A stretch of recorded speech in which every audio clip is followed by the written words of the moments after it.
Another night of the bus build is over. Got all the kill mat installed. Got 2 of the subfloors installed. Got the rest of the subfloor insulation installed. So tomorrow I'll be able to finish the subfloor. So I'll do this and I'll do the steps. And then after that, we start doing framing. And then after that, start doing electrical. So things are moving right along. Awesome. So what are the chances that you're a professional truck driver for 11 or 12 years, well over 1 million miles, never even a single scratch on your truck, on your semi-truck, a ticket, anything, and then the first you retire, and then the first trip in your RV, you scrape the side of the wall, and you have a 6 foot long, 6 foot 6 foot long scratch on a brand spanking new RV. We'll insert a picture here of my parents. Congratulations on retirement. I mean, how funny is that? Hilarious. Over 1 million miles. Perfect driving. Luckily it was just cosmetic. Yeah.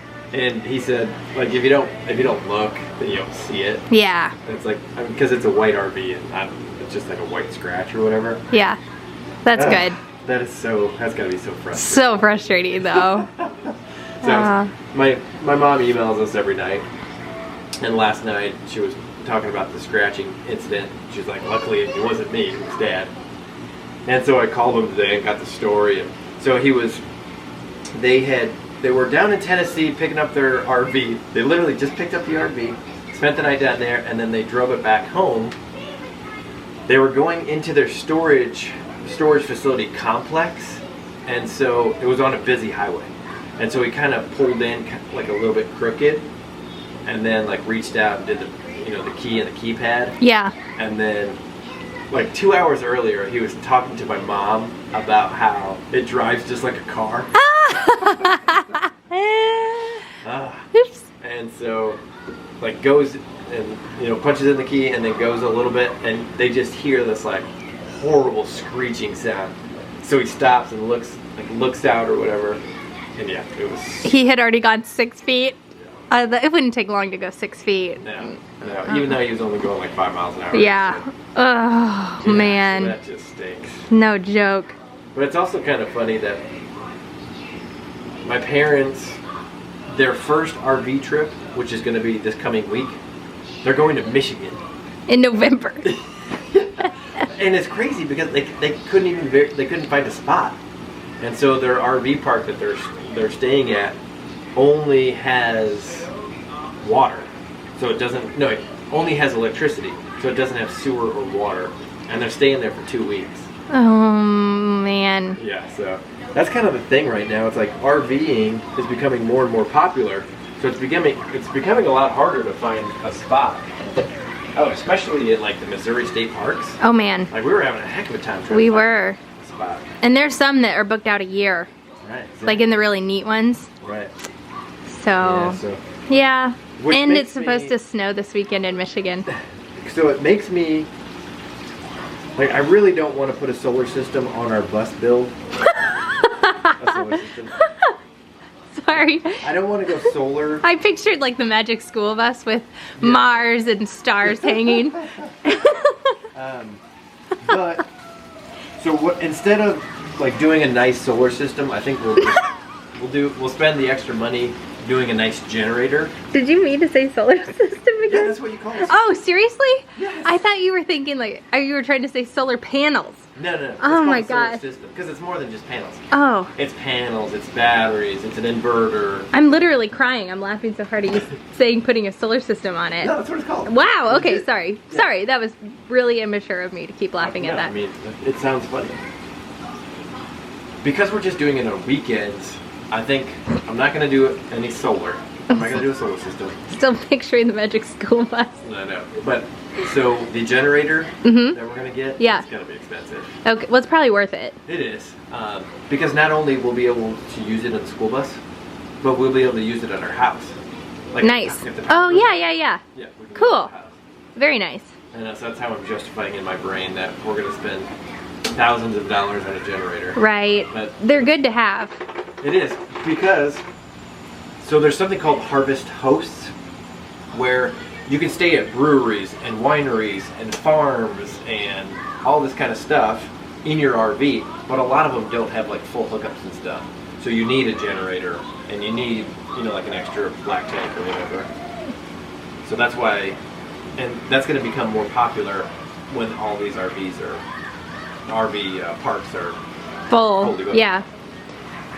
Cool. So, well, in Harvest Host, you pay like a membership and then you stay unlimited. It's only $80 for the whole year. And you that's just how stay pay. wherever. And then, like, if you're staying at a brewery, they expect you to go get a beer. If you're staying at a winery, they expect you to get a bottle of wine. Something like that. Yeah, which you probably would anyway, wherever you're staying. So it's ends up being a lot cheaper. Exactly. For some reason, right now I'm having a major meat aversion. The kids are watching Paw Patrol, and I almost wish, ignorance is bliss. I almost wish I had not come across the page that I came across today that rates children's shows on a lot of different things, but mainly, I don't even want to tell you guys because I'm sure your kids watch Paw Patrol and Cocomelon, and they're just, Did the article say anything about just doing one episode every other day, like what we do? Right, so we don't like binge watch Paw Patrol in this house. We maybe watch one episode every third day, I would say. Right. A couple episodes a week.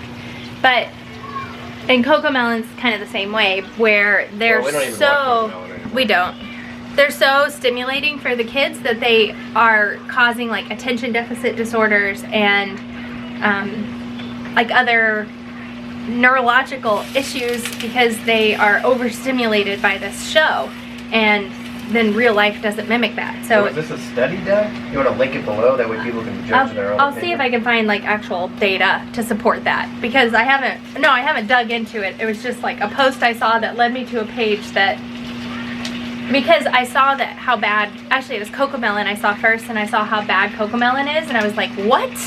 It teaches them! Yeah, exactly. I didn't realize.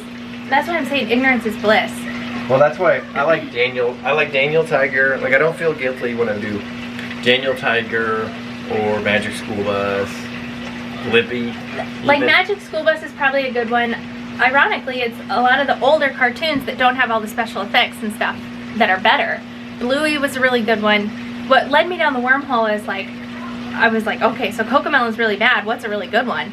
Bluey was on the list of How about Peppa Pig? That's super funny. It wasn't on there at all. So I don't know. I think this woman is going through one by one, and I don't know what her degree even is. This is horrible. It was just like a very superficial understanding that Cocomelon and Paw Patrol are bad, and I definitely need to dive more into it.